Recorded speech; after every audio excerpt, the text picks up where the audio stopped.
Peace and prosperity is not possible without being industrious. এটা আমাকে affirmative করতে বলা হয়েছে, তার মানে নেগেটিভ আছে। তাহলে খেয়াল করো আমাদের এই দেখো খুব সিম্পল, এই নটটা তুলে দিব, এই পসিবল শব্দটাকে ইম্পসিবল করে দিব।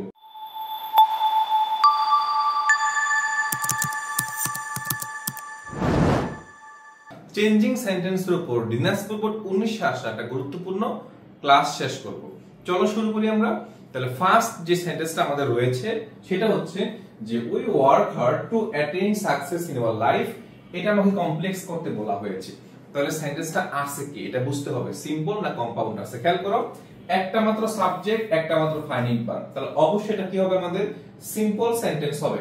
আবার দেখো আমাদের টু প্লাস ভার্বের বেস ফর্ম রয়েছে, তাহলে টু প্লাস ভার্বের বেস ফর্ম সিম্পল সেন্টেন্সকে কমপ্লেক্স করতে বলা হলে তুমি কিভাবে করবা, এই টু এর আগ পর্যন্ত যা আছে লিখবো, উই ওয়ার্ক হার্ড।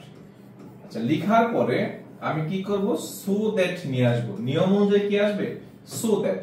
তারপরে পুনরায় সাবজেক্টের প্রোনাউন ফর্ম আসবে, এখানে উই আছে আমি উই লিখবো। এখন ক্যান অথবা কুড হবে, এবার ক্যান হবে না কুড হবে, ইট টোটালি ডিপেন্ডস অন ভার্ব। অর্থাৎ এখানে যদি ভার্বের বেস ফর্ম হয় সেক্ষেত্রে ক্যান লিখবো, ভার্বের বি টু হলে আমি কি লিখবো কুড। যেহেতু ভার্বের বেস ফর্ম রয়েছে এজন্য আমি ক্যান লিখলাম।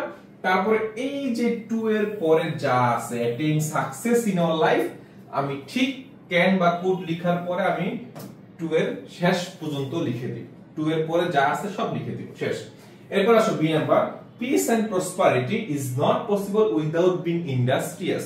এটা আমাকে অ্যাফার্মেটিভ করতে বলা হয়েছে, তার মানে নেগেটিভ আছে।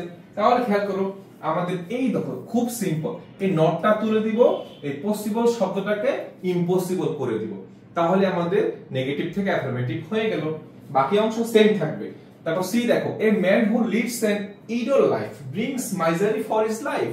এটা সিম্পল করতে বলা হয়েছে, তাহলে এটা আছে কি, এটা কমপ্লেক্সে আছে। তাহলে খেয়াল করো যে তুমি এটা কিভাবে করবা, এ ম্যান, এই ম্যান লিখার পরে তুমি হোটা বাদ দিয়ে দিবা, হোটা বাদ দেওয়ার পরে এই যে ভার্বটা আছে না এটাকে আইএনজি করে দিবা, এটাকে আইএনজি করে দিবা। তারপর বাকি যা আছে হ্যাঁ এন্ড থেকে শুরু করে একদম শেষ পর্যন্ত লেখার পরে ফুল স্টপ দিবা, হয়ে যাবে। তারপর দেখো he can never help the people of the society, আমাদের প্যাসিভ করতে বলা হয়েছে, এটা আছে কি তাহলে অ্যাক্টিভ আছে। তাহলে অ্যাক্টিভ থেকে প্যাসিভ করতে হলে কি করতে হয়, অবজেক্টটাকে সাবজেক্ট করতে হয়। তাহলে এখানে অবজেক্টটা কি দেখো তো, the people of the society, তাহলে অবজেক্টকে সাবজেক্ট করলাম the people of the society. আচ্ছা তারপর দেখো এই যে আমাদের ভার্ব দেখো ক্যান আছে, যত মডাল ভার্ব থাকুক না কেন ওইটাই আমি লিখবো, যা আছে লিখার পরে আমি কি যোগ করব, এটা বি যোগ করব, বি। এখন দেখো এই যে আমাদের মডাল ভার্ব এবং মেইন ভার্বের পূর্বে নেভার আছে, আমি নেভারটা ক্যানের পরে লিখে দিব, নেভারটা ক্যানের পরে লিখে দিব, ক্যান নেভার বি। তারপর সব সময় অ্যাক্টিভ থেকে প্যাসিভ করতে হলে ভার্বের 3 নাম্বার রূপটা বসে, তাহলে হেল্প আছে, হেল্পের 3 নাম্বার ভার্ব ফর্ম হচ্ছে কি আমাদের হেল্প।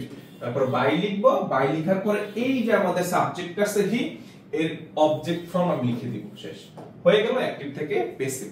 লাস্ট দেখো এভরিবডি অ্যাবহরস হিম, এটা হচ্ছে আমাদের অ্যাফার্মেটিভ আছে, কি করতে হবে নেগেটিভ করতে হবে। তাহলে এভরি যুক্ত অ্যাফার্মেটিভ শব্দটাকে নেগেটিভ করতে হলে এভরির পরিবর্তে কি বসবে, দেয়ার ইজ নো বসবে, এভরির পরের শব্দ কি বসবে, তাহলে আমি লিখি দেয়ার ইজ নো, এভরির পরের শব্দটি কি আছে বডি, আমি বডি লিখবো। তারপরে নিয়ম অনুযায়ী বার্থ নিয়ে আসতে হবে। তারপরে এই যে অ্যাবহরস হিম, এভরিবডির পরে যা আছে আমি লিখে দিব অ্যাবহরস হিম।